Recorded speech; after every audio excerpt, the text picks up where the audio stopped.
오늘 특별히 이제 1년에 2번 있는 성찬식인데, 그동안은 이제 코로나 때문에 그랬고, 또 제가 몸이 안 좋아서 그동안 많이 못 드렸습니다. 그래서 오늘 이제 그날인데, 다시 한번 우리가 성찬을 생각하면서 좀 알고 성찬에 대한다면 더 은혜가 있지 않겠냐. 그래서 성찬에 관한 말씀을 좀 드리겠습니다. 그러니까 우리 기독교는 이제 세례와 성찬 두 가지 예식이 있거든요. 이것은 예수님께서 직접 정하신 거예요. 아버지와 아들과 성령의 이름으로 세례를 주라 예수님께서 말씀하셨고, 또 성찬도 방금 봉독한 대로 예수님께서 성찬도 나를 기념하라, 내 몸을 먹고 내 피를 마시면서 나를 기념하라, 그렇게 말씀하셨기 때문에 우리가 성찬식을 합니다. 초대교회는 모일 때마다 날마다 했어요, 사실은.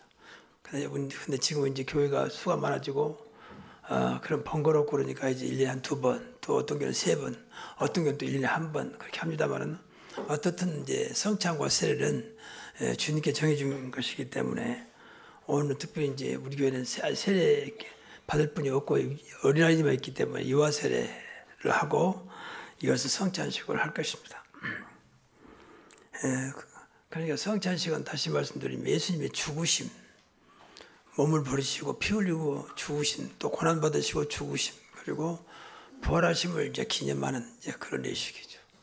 그리고 우리 기독교 절기로 보면 오늘이 종려주일, 예수님이 종려가지, 예수님이 예루살렘 입성할 때 많은 사람들이 종려가지를 잡고 흔들었던, 환영했던, 그래서 오늘 보통 종려주일, 또 내일부터 한 주간을 순환주간, 고난주간 그렇게 말합니다. 그렇게 그것만 알고 있으면 되겠어요. 구태여 순환주간, 고난주간까지도 우리가 알고 있고 뭐 좀 기억하고 감사할 뿐이지, 그렇다고 같이 고난받고 순환받아야 할 이유는 없다고 봐요. 이미 주님께서 끝냈기 때문에. 그래서 예수님이 이 땅에 오신 것이 얼마나 놀라운 일인지, 좀 어마어마한 일이거든요. 근데 우리가 못 누리고 있기 때문에 그렇지. 그러니까 예수를 믿고 구원받으면 사실 다 끝나잖아요.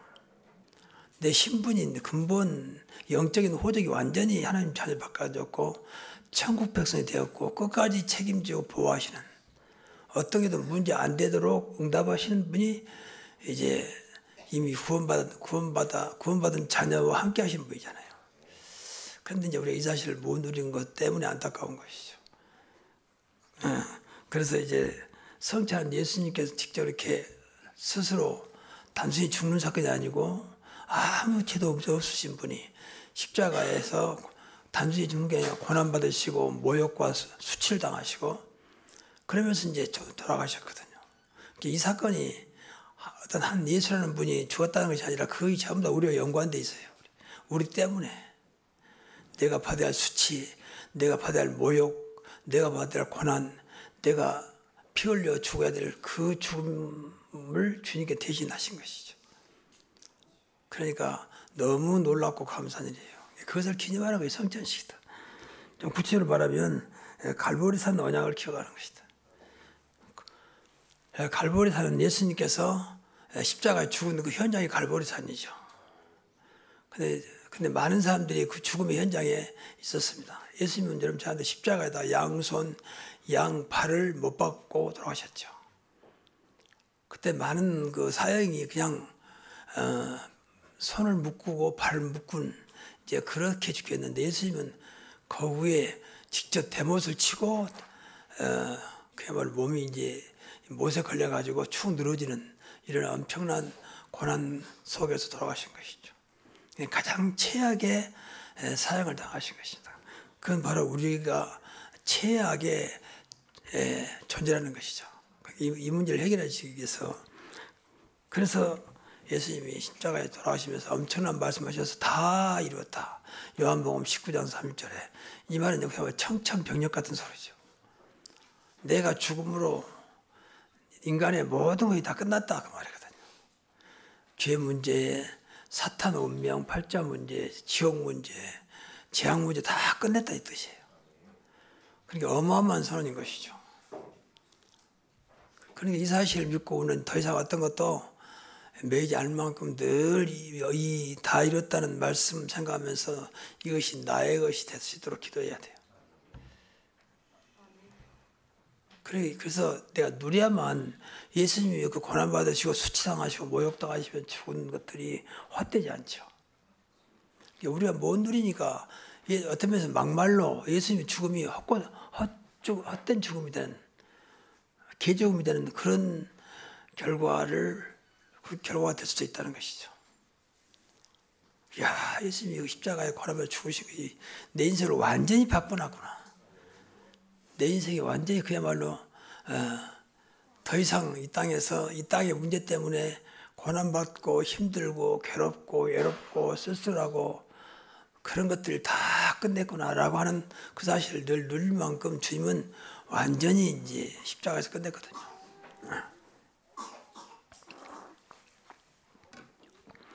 그래서 이것이 이사야 53장 5절 보면 이미 이사야 선지자가 예언했던 거죠. 그가 찔림은 우리 허물 때문이요. 그가 상함은 우리 죄악 때문이다. 그가 징계를 받는 것은 우리에게 평안을 주시려고. 그가 채찍에 맞은 것은 우리 몸을 고치시려고 그랬다고 그러죠. 내가 채찍에 맞음으로 나음을 입었다. 예수님이 참 놀라운 것은 어차피 죽을 건데 그렇게 로마 군인들이 채찍을 들고 때리면서 이제 십자가를 지고 그 언덕을 골고다 언덕을 가도록,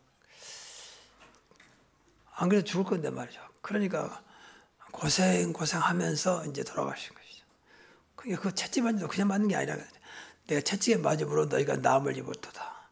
이것도 붙잡고 우리가 병을 놓고 늘 기도해야 돼요. 그러니까 다 이뤘다 입속에는 병, 우리 고난, 내세, 죽음 다 들어있습니다.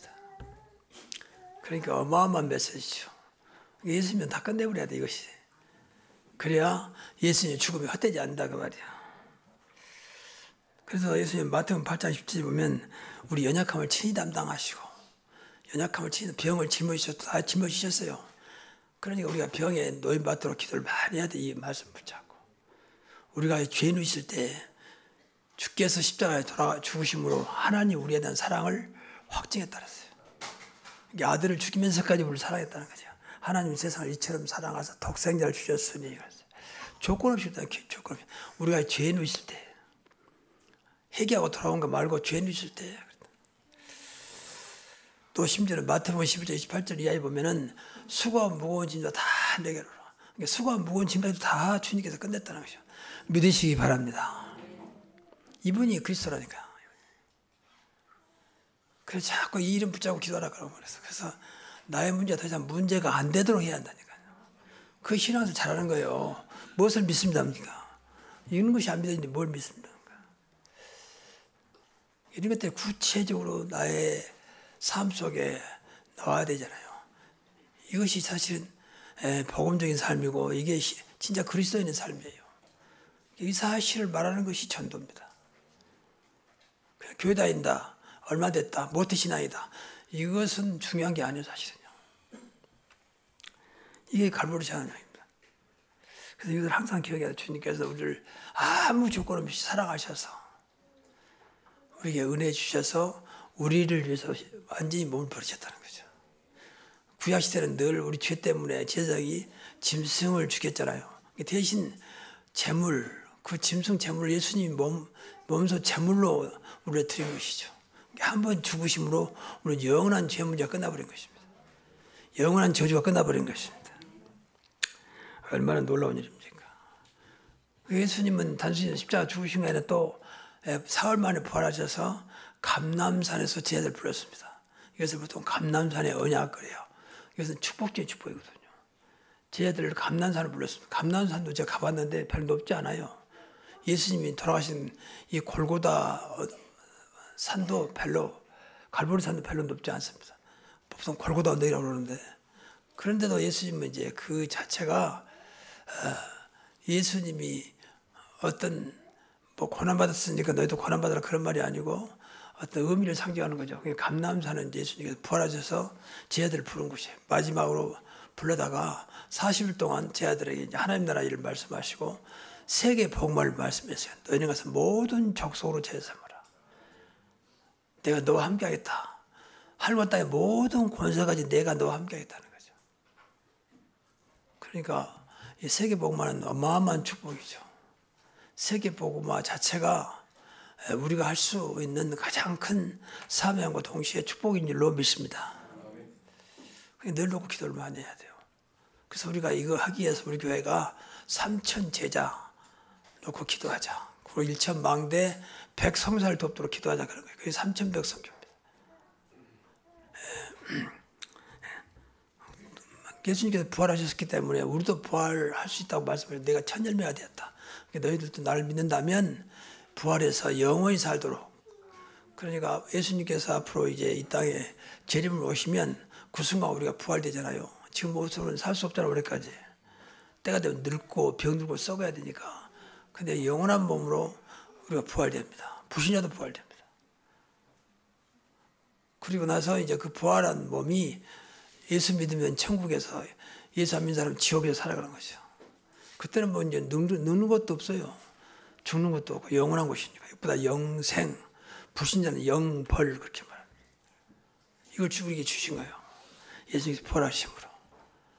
그러니까 솔직히 말하면 우리가 미래도 우리가 죽음도 염려할 거 없습니다. 우리가 안 믿어서 그렇지. 천국이 보장되어 있는데, 그래서 우리 교단은 죽으면 천국 환송 예배, 또 천국 입성 예배 이렇게 이름을 부릅니다. 단순히 장례배가 아니고 맞잖아요. 우리 영이 죽으면 바로 천국으로. 그리고 예수님이 이 땅에 재림하는 그날은 우리 육체에도 먼저 간 영과 하나가 되어서 영원한 몸으로 이제 천국에 살게 되는 것입니다. 그때는 눈물도 없고 근심도 없고 병도 없고 고난도 없는, 그래서 천국이라고 하는 것입니다. 이 사실을 자꾸 여러분들이 이게 마음으로 생각하면서 믿어야 이게 이제 하나님 나라가 되는 거거든요.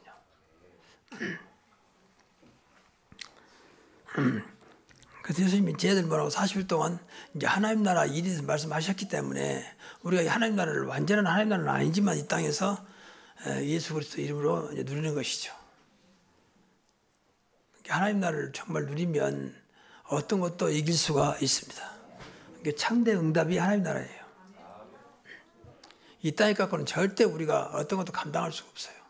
아무리 의지가 강하고 뭐 힘이 있어도 딱 때가 되면 한계가 따와버립니다. 그게 정상이에요. 사실은 세상은 다 한계가 있습니다. 영원한 거 없습니다. 하나님 나라만 영원하고 복음만 영원하고 그리스도만 영원한 것입니다. 그러니까 우리가 하나님 나라 축복을 땅에 누리는 것이죠. 이걸 약속했다니까. 40일 동안 제자들하고 같이 하나님 나라 일을 말씀하시니라. 하나님 나라 이러는 것이다 말씀하신 거죠. 그러니까 우리가 예수님의 죽으심을 통해서 이런 역사가 나타난 거죠. 만약 예수님이 안 돌아가셨다면 부활하지도 않았겠죠. 우리 기독교의 가장 큰 복음은 부활이에요. 부활. 어떤 종교도 부활은 없습니다. 잠깐 뭐 살았다가 죽을 수는 있지만 예수님은 한 번 부활하면 영원히, 원래부터 예수님 계셨으니까. 성부, 성자, 성령, 삼일체는 원래부터 계셨잖아요. 영원전부터 계신 예수님이 십자가에 죽으시고 부활하셔서 영원토록, 그래서 이 땅에 재림주로 또 심판주로 오시는 것이죠. 이제 그리스도만 붙잡고 있으면 전혀 문제가 안 되도록 하셨다고 말이에요. 이걸로 끝나지 않냐고 예수님이 이제 승천하시고 성령을 보내서 이제 앞으로는 내가 안 보이지만 언제든지 역사하는 성령 의지에 살아라. 그래서 마가다락방에 50절에 바람 같은 불 같은 성령의 역사가 일어난 것입니다. 그래 지금은 우리가 예수 그리스도 이름으로 늘 성령 인도받고 성령 충만해야 돼요. 이것이 저와 여러분 사는 길이에요. 여러분 마음속에 잘해야 되겠다, 잘해봐야 되겠다 이게 생각은 나쁜 건 아니에요. 근데 그렇게 해서 되는 건 아니죠. 저는 복음 몰랐을 때에 신앙생활은 뭐 지금처럼 이렇게 복음 몰랐기 때문에 내 나름대로 기도 열심히 하고 성실하고 착하고요, 노력하고 그러면 된다고 생각했거든요. 근데 이건 완전히 하나님과 안 맞는, 좋은 것인데 하나님과 안 맞아. 기도도 이 복음 모르고 하니까 딱 하게 와요. 그때는 좀 된 것 같은데 또 딱 멈춰버리면 다 원위치자 그래요. 지속이 안 되더라고. 그러니까 늘 갈급한 거죠. 기도할 때는 반짝 좀 된 것처럼 보이다가 또 안 하면 또 이렇게 원래 돌아가 버리고 이제 그런 생활을 했던 거예요. 그러니까 지금 우리가 성령의 실제를 누다 보니까 기도하면 분명히 성령의 역사잖아요. 그 천사가 돕잖아요. 사단이 완전히 무너지잖아요. 그리고 진짜 응답 주시잖아요. 그리고 계속 기도가 이제 지속되면서 순간순간 나도 모르는 사이에 응답으로 오고 있습니다. 그래서 지금 우리가 할 일은 이제 십자가 돌아가시고 부활하신 그분이 지금 성령으로 역사하고 계시기 때문에 이 성령을 누리는 것이 우리가 할 일입니다. 여러분 잘 알고 있지만 성령 어떤 것도 가능하니까 뭐 물어볼 것도 없어요. 어떻게 하면 될까요? 성령 인도, 성령 충만해라. 그러면 된다. 그렇잖아요. 우리가 그리스도를 알고 그분이 내 안에 성령으로 와 계시는데 그분이 역사하면 되는 거 아닙니까? 그래서 늘 말하지만 이분이 분명히 계시는데 내 것이 더 충만하게 강하다는 거예요. 내 것으로 늘 충만해 있다는 거죠. 그러니까 이분이 내 안에 계셔서 단순히 구원받다는 것 외에는 아무것도 할 수 없는 거예요. 기도해도 내 것으로 기도하고 또 결정해도 내 것으로 결정하고 판단해도 내 것으로 판단하고 도대체 내 안에 계신 예수님은, 내 안에 계신 성령님은, 내 안에 계신 하나님은 전혀 상관없는, 하여튼 내가 그대로 살아있는 이것이 이제 문제거든. 그래서 사도 바울은 갈라디아 2장 20절에 난 십자가에 죽었고 내 안에 사신 것은 오직 그리스도가 사신 것이라고 말씀하신 것입니다. 이것이 다거든요. 저와 여러분 삶 속에 얼마나 나와 함께 하신 그분이 역사하느냐, 그분이 나타나느냐, 이게 다 아닙니까? 삼일체 하나님, 성부, 성자, 성령 하나님이 얼마나 나를 통해서 역사하느냐가 다잖아요. 그래서 이걸 놓고 기도를 많이 해야 돼. 오늘도 하나님의 역사 속에 내가 있도록, 성령의 역사 속에 내가 있도록. 그러면 돼요. 예수님을 나 인생의 주인이라고 믿고 그분 따라간다 생각하면 되고. 근데 신앙생활은 사실 어렵지 않은 거거든요. 이분이 하시면 되는 것인데 안 믿어지니까 못 누리니까 이분 대신 내가 나선단 말이죠. 본의 아니게. 그러니까 나는 연약하잖아요. 뭐 어떤 자 다 연약한 인간이 연약하잖아요. 조그만 문제면 다 넘어지잖아요. 조그만 뭐에 다치면 아프잖아요. 그 인간입니다. 거기서 못 벗어나니까 늘 구석에서 다람쥐 쳇바퀴 돌지 도는 거죠. 이런 것들을 벗어나는 것이 언약 붙잡고 기도하는 것이거든요. 그래서 말씀 붙잡고 늘 기도하고 그리스도 붙잡고 기도하고 하나님 나라 붙잡고 기도하고 그래야 돼요. 그래서 이것이 자꾸 나에게 각인되도록 각인. 내 것이 이 그리스도 앞에 완전히 묻혀버리도록 내 모든 것들이 성령 앞에 완전히 붙잡히도록 하면 돼요. 그래서 마가다락방에 하나님이 이제 성령을 역사하니까 모든 것이 끝났어요. 사실 마가다락방에 모인 사람들은 그 당시에는 120명이었는데 이 사람들은 사실은 무지한 사람들이에요. 아무것도 없는 사람들이에요.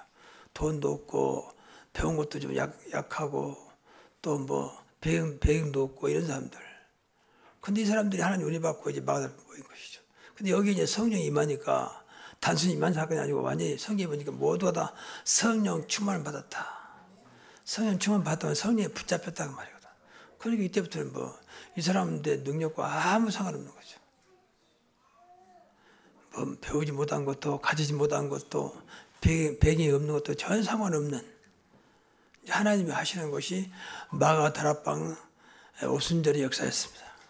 이때부터 세계복음만이 열리죠. 이 사람들은 세계가 뭔지도 몰랐어요. 늘 유대 동네에서 왔다 갔다 한 사람이 어떻게 세계를 알겠습니까? 근데 세계 문이 열리니까 15명 사람들이 들어오죠. 3천 제자가 일어나죠. 뭐 집에서 성령에서 날마다 하나님 역사 일어나죠. 그러니까 이 사람들이 하는 게 아니라 이 사람들에게 역사하는 성령이었다고 말이에요. 지금도 마찬가지로 성령의 실제를 누리면 우리도 그렇게 돼요. 그래서 우리 교회가 막 나가 전도하고 막 데려오고 가서 뭐 양육하고 그러면 좋지요. 근데 그러지 않아도 정말 각자 한 사람 한 사람이 성령의 오순절에 이 마가다락방 사람처럼 성령에 붙잡히면 분명히 하나님은 똑같이 역사하실 겁니다. 성령이 무엇을 못하겠습니까? 하나님이 뭘 못하겠습니까? 그래서 오늘부터 모두 다 정말 기도하시면서 성령 충만함을 체험하시기 바랍니다. 이것이 다거든요. 뭐 달라고 전에 성령 충만함을 체험해야 돼요. 그래서 이때부터 이제 세계 복음화가 확 열리는 거죠. 그래서 지금 세계가 이렇게 기독교로 다 이때부터 시작하고 전파된 것입니다. 여러분 잘 아는 대로 이후에 바로 250년 동안 로마 황제가 군사를 동원해가지고 막 잡아 죽이고 핍박하잖아요. 근데 그것도 문제가 안 된 거죠. 계속 복음이 확산된 거죠. 이게 바로 이제 성령의 역사였고 성령에 붙잡힌 사람들이었습니다. 그래서 오늘 본문에 나타난 대로 고린도전서 11장 23절에서 26절 나온 대로 예수님께서 이건 바울이 한 말이지만 예수님이 성찬식 하시면서 이것이 내 몸이니 받아 먹으라. 또 이것이 언약을 위하여 내 피니 받아 마시라. 그렇게 말씀하시면서 나를 기억하라. 또 나를 잊지 말라, 기념하라. 그렇게 말씀하셨거든요. 그래서 우리 오늘 성찬식 대하면서 물론 여기 빵이고 포도주입니다. 그러나 단순한 빵이고 포도, 물론 기념하는 거기 때문에 상징적인 것이 실제로 예수님의 몸이나 피는 아니죠. 근데 어떤 교단에서는 정말 예수님의 피로 몸으로 믿는 데도 있어요. 그게 천주교입니다. 천주교는 정말 예수님 몸이고 예수님 피라고 믿거든요. 그러니까 이 사람들은 포도주는 성도들이 주지 않습니다. 예수님 피를 잘못 마시다가 흘리면 안 되니까 그래서 사제들만 먹고 성도들이 이제 예수님의 몸이라고 하는 이 빵만 떡만 이제 먹는 거죠. 근데 그것은 아니거든요. 지금 분명히 기념하는, 기억하고 그 은혜를, 그 사랑을 체험하라는 것이지 정말 예수님의 살이고 예수님의 피는 아니거든요. 그래서 이 성찬식을 대하면서 정말 그리스도의 피와 그리스도의 몸이 이 우리가 먹는 빵과 포도를 통해서 정말 나와 하나 되는 원네스가 되는 그런 시간이 됐으면 좋겠습니다. 그러니까 우리가 구원받으면 주님과 하나가 돼야 되잖아요. 당연히 그 아니더라도. 그러니까 우리가 모두 구원받지 않으면 피로 하나가 된 사람들이거든요. 그러니까 이 예수님의 피는 사실 여러분의 혈육보다 더 강한 거예요. 그잖아요. 혈육은 딱 일정한 살다가 헤어지거나 죽으면 끝나지만 예수님 피는 영원히 천국에 가잖아요. 다 천국에서 우리 형제자매를 만나는 거 아닙니까? 그게 더 강한 거죠. 근데 그렇지 않는 게 이제 안타까운 거죠. 그래서 성찬식 할 때마다 우리 늘 하나가 돼야 돼요. 예수님의 피로, 예수님의 몸으로 하나가 돼야 됩니다. 이게 주님께서 원하시는 거예요. 그리고 내 안에 그리스도의 빵과 포도주가 내 안에 스며든 것처럼 그리스도가 구체적으로 내 안에 스며들도록. 그래서 정말 그리스도가 내 안에 심지어 이 혈관까지도 파고들도록 그만 각인되면 돼요. 그래서 늘 예수님의 십자가 죽으심이 단순한 죽으심이 아니고 나를 향한 사랑이요, 나를 향한 희생이요, 나를 향한 죽으심을 생각하고 늘 감사하면서 이것만 생각해도 감사하면서 이 은혜를 놓치면 안 됩니다. 뭐 교회 다니면서 된 건 뭐냐 이런 식으로 하지 마시고 그건 육신적인 사람이고 이거 하나만 갖고도 우리가 할 말이 없어요 사실. 그렇잖아요. 예수님 나를 십자가 주고 내가 구원받아 하나님 자녀가 된 거 하나만 갖고도 우리가 무슨 할 말이 있겠습니까? 전부 다 육신적이니까 뭐 교회 다녀도 뭐 기도해도 뭐 되는 것도 없더라니까 무엇이 되기를 바랍니까? 뭘 되기를 바랍니까? 근데 아직도 이런 육신적인 삶을 사는 분들이 아직도 많이 있다는 거예요. 판단도 육신, 생각도 육신, 교회도 육신. 그러니까 되는 것도 없고 조그만 문제가 버리면 육신이니까 넘어질 수밖에 없고 그래서 벗어나는 것이 복음입니다. 그래서 벗어나야 돼요. 늘 말하지만 이해하고 수용하고 초월할 만큼 복음이 각인불이 체질됩니다. 다른 게 없어요. 근데 여러분이 결단 가지고 되는 게 아니에요 사실은요. 그래 참아야지, 넘어서야지, 덮어야지. 그 생각은 좋은 거잖아요. 근데 그렇게 안 돼요. 뭐 무자를 딱 잘라진 게 아니거든요. 그래서 우리가 다시 한번 이 성찬을 대하면서 정말 주님이 구체적으로 내 안에 내 영혼과 마음과 생각과 심지어 육체의 모든 부분까지도 주님의 것으로 가득 채워지도록 주님 것을 물들도록 주님 것을 완전히 각인풀이 체질되기를 바랍니다. 그래서 오직 그리스도 한 분으로 늘 말하지만 만족하고 행복하고 어떤 것도 문제 없다라고 할 만큼 그리스도화 되기를 바랍니다. 그러면 돼요. 저도 그거 안 되겠으니까 계속 놓고 기도합니다.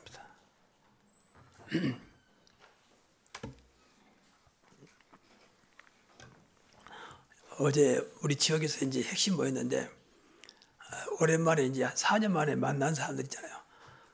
그러니까 제가 어떻게 할지 못해 몸도 아직 불편한데 안 만나다니 그렇고 만나니 그렇고 그래서 계속 기도했어요. 그랬으면 되는 거 아니야. 만나든지 안 만나든지 어떻게 돼야든지. 그랬더니 하나같이 전부 다 일부러 난 찾아까지 와서 인사하면서 반갑게 하더라고요. 그래서 뭐 주님이 역사했나.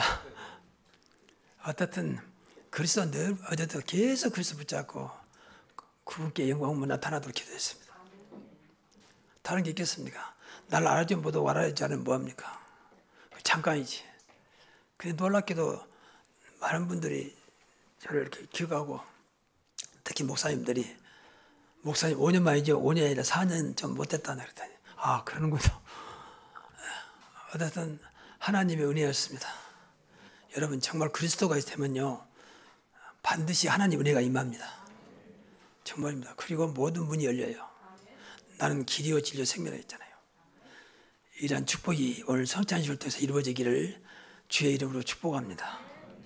기도하겠습니다. 하나님 감사합니다. 우리가 멀리에 억만지하게서 죽을 수밖에 없는 나를 구원하셔서 하나님 자녀 삼으시고 오직 그리스도 이름 한 분으로 살아갈 수 있도록 인도하신 주님께 감사를 드립니다. 오늘 주님께서 나를 위해서 일찍이 십자가에서 모든 걸 버리신 그 놀라운 은혜를 기억하고 성찬식을 나누려고 합니다. 하나님 이 성찬 후에 성령께서 충만하게 역사하사 성찬을 대하는 모든 자들에게 구체적인 성령의 역사가 나타나게 하옵소서. 또 세례받은 우리 어린 아이들에게도 하나님의 은혜가 임하사 이 아이가 정말로 하나님과의 관계 속에서 하나님의 렘넌트로 성장할 수 있도록 축복하여 주옵소서. 예수 그리스도 이름으로 기도하옵나이다. 아멘.